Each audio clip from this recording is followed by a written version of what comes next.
সফল এক সিরিজ শেষে শিশুদের সঙ্গে একটি দিন কাটালেন সাকিব আল হাসান। শিশু অধিকার সনদের 25 বছর পূর্তিতে আয়োজিত প্রীতি ম্যাচে সাকিবের অপরাজিত সেঞ্চুরিতে শিশুদের দল হারিয়েছে সাবেক জাতীয় ক্রিকেটার একাদশকে। 24 বলে 101 রানের ইনিংস খেলে অপরাজিত থাকেন বিশ্বসেরা অলরাউন্ডার। রিপোর্টে আরো জানাচ্ছেন আরিফ চৌধুরী।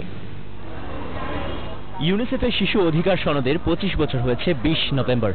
নিজেদের শুভেচ্ছা দূত সাকিবকে নিয়ে উদযাপনের জন্য 2 সপ্তাহ অপেক্ষা করেছে ইউনিসেফ, কারণ তখন চলছিল বাংলাদেশ জিম্বাবুয়ে সিরিজ। রজত জয়ন্তীর সেই উদযাপনে মিরপুরের একাডেমি গ্রাউন্ডে হলো 10 ওভারের ফ্রেন্ডলি ক্রিকেট ম্যাচ, যার নাম চিলড্রেন ফিক্স অ্যাডাল্ট। ইউনিসেফের শুভেচ্ছা দূত সাকিব আল হাসানের দল শুধুই শিশুদের নিয়ে। প্রতিপক্ষের অধিনায়ক নাইমুর রহমান দুর্জয়। ওই দলের হয়ে মাঠে নামেন রাজনীতিবিদ, সাংবাদিক, জাতীয় দলের সাবেক ক্রিকেটার এবং উইমেন্স ক্রিকেট দলের বর্তমান ক্রিকেটাররা। প্রথমে ব্যাট করে দুর্জয়ের নেতৃত্বে বড়দের দল 10 ওভারে করে 139 রান।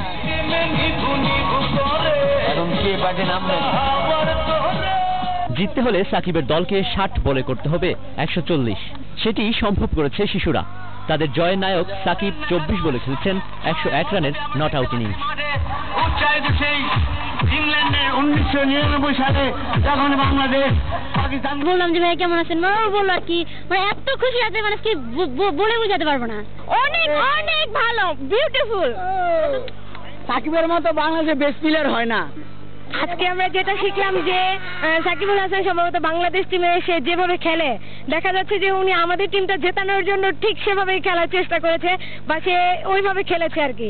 ও মারবে এটা আমি স্বাভাবিক, আমি জানতাম যে আমি আজকে আমার বল মার। এমন ইনিংসের পর ম্যান অফ দ্য ম্যাচ হয়েছেন নাম্বার 1 অলরাউন্ডার। উদ্যোগটা খুবই ভালো, আমার মনে হয় এটা রেগুলারলি হলে আরো ভালো, আরো ইনভলভমেন্ট সবার যদি হয়, অ্যাওয়ারনেস বাড়ানোর জন্য যে জিনিসটা দরকার। আর ইউনিসেফের জায়গা থেকে করতেছে, বাট আমাদের সবারই এই দেশের নাগরিক হিসাবে কিছু কিছু রেসপন্সিবিলিটি আছে এবং আমার মনে হয় সবারই সেটা পালন করা উচিত। দয়া চাই না, আমরা চাই ফেয়ার হোক, কারণ আমরা কিন্তু অনেকেই কিছু রান করার পরে রিটায়ার করে চলে আসছি, কিন্তু সাকিব কিন্তু 101 না করার পর্যন্ত ম্যাচের শেষ পর্যন্ত ব্যাটিং করেছে, কাজে আমরাও পারতাম। কিন্তু সাকিবের দলের বিপক্ষে বড়দের দলের হয়ে মাঠে নেমেছিলেন চিফ সিলেক্টর ফারুক আহমেদও। 6 মেরেছেন 3টি।